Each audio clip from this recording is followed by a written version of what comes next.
Struggling with low end in mastering is normal. You throw an EQ on the low end, you boost it, it sounds muddy, you start cutting things away, it loses its energy, and it's hard to balance the punch and the sustain. Now, Ozone 12 dropped a brand new module, bass control, and I was part of the beta testing team since day dot. And during that time, I built a system to use bass control, which I've been using consistently across many masters. I don't use it on every master. I'll caveat that with this, but I do use it often. And I wanted to share with you my process for that. I've got a track in front of me, which I think is really cool, and we're going to lock in to my process right now. And if you enjoy technical dives like this, and you want to go deeper into mastering, grab my free 5-day mastering sprint linked down below. Now let's dive in. I've got this beautiful track, Frio by Jareel, mixed by Leo, produced by Sondu. It's a great tune. It's got punching low end, beautiful sustain in the bass. It's really well mixed as well. So let's take a listen.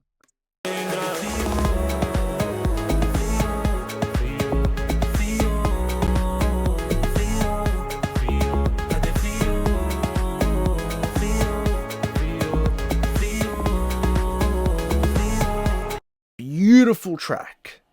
I love it. Now, are we going to start here in the bass control module?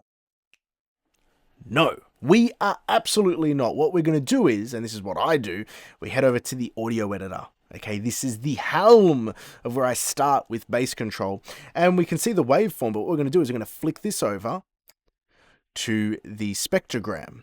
Now, we want to make sure in our spectrogram settings, we are set to extended log, and the reason why is because it opens up the resolution in the low frequencies across the vertical axis, and this is going to help us cheat a little bit to set that crossover point. So we're going to zoom in. Okay, now we've got a few different points we can set it from.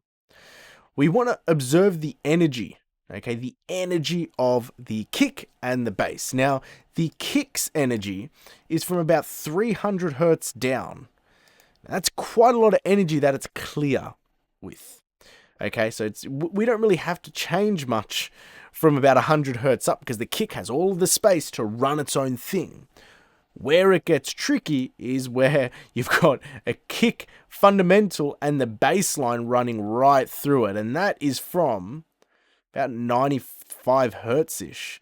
You know, if we're being clear, because about 100 hertz down, you've got fundamental of the kick and this bass line, the sub, running right through it. Okay, that's going to make it really hard to carve out with an EQ and without doing some sort of separation and control. And this plugin here does it really well. So we actually have the cutoff frequency here we can set, and that's 100 hertz. Based on the information we got from this spectrogram, that's how I like to set it. We can solo this and have a listen to what we're going to be working with.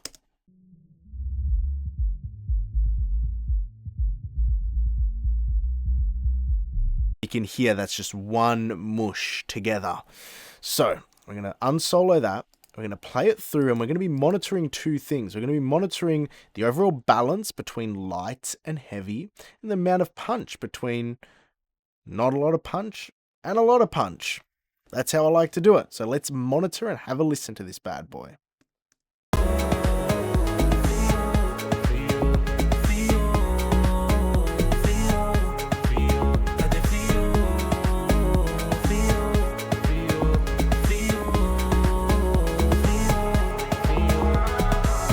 So the first thing we're monitoring is not a lot of punch. So with that, we've got our crossover point. We want to add more punch. We're going to add 4 dB here, which is a huge amount. This mix doesn't really need it, but we're exercising this to see how can we enhance it? How can we manipulate this in a different way? And we can A/B this to see the capabilities of this plugin, and also troubleshoot managing each of the parameters for when we actually are stuck in a pickle and we need to pull things apart. So, plus 4 dB on the punch. Now let's take a listen to how that sounds.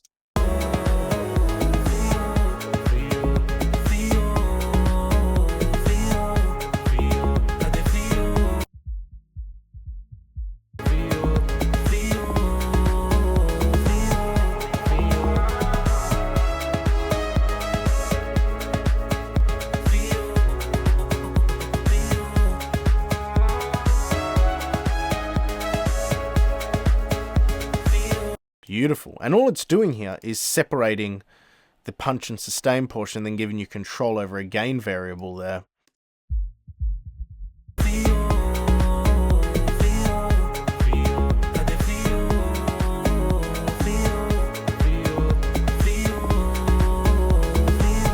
Now that low end is pretty blown out. That transient in the subs, that is what I would consider maybe a little bit tasteless. It's a little bit too forward. And the good thing is, with bringing that up, the overall balance is picking that as well. So in the metering of that balance, it's listening to the output and it's saying, well, wait a second, the low end is getting too heavy because you've pushed all this punch into it. So let's have another listen and monitor, and we might actually dial this balance back a little.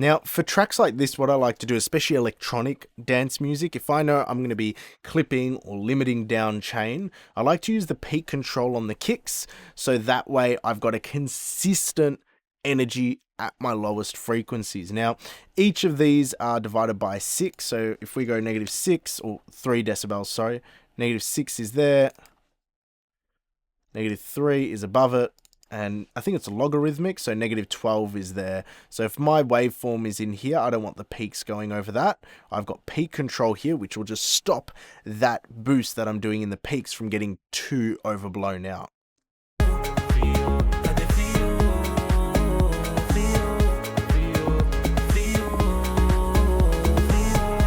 I'm pretty lucky, everything's sort of controlled.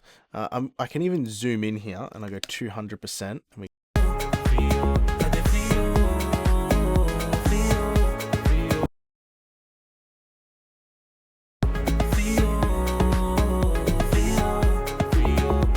I can go -13.5.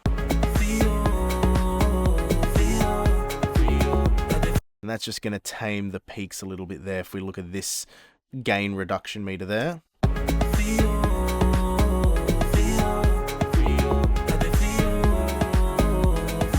Just keeping it in control, which is really important. Now, the sustained power one is one where if I have really inconsistent bass notes, or sustain in the bass notes, I'll tend to dial this in. And this threshold slider here, if I just bring this down to -12, as I bring it down, will dictate how much compression via here is it going to upward compress to try and hold the soft notes to this new predetermined ceiling or line or threshold.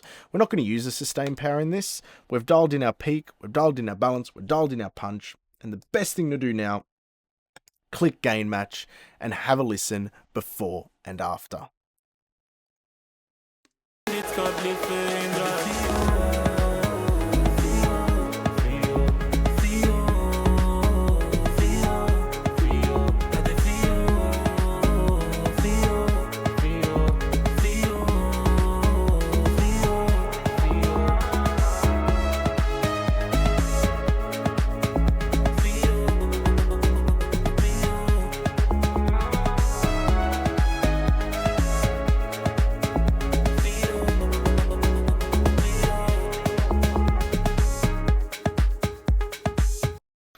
For me, this is a good result on this mix.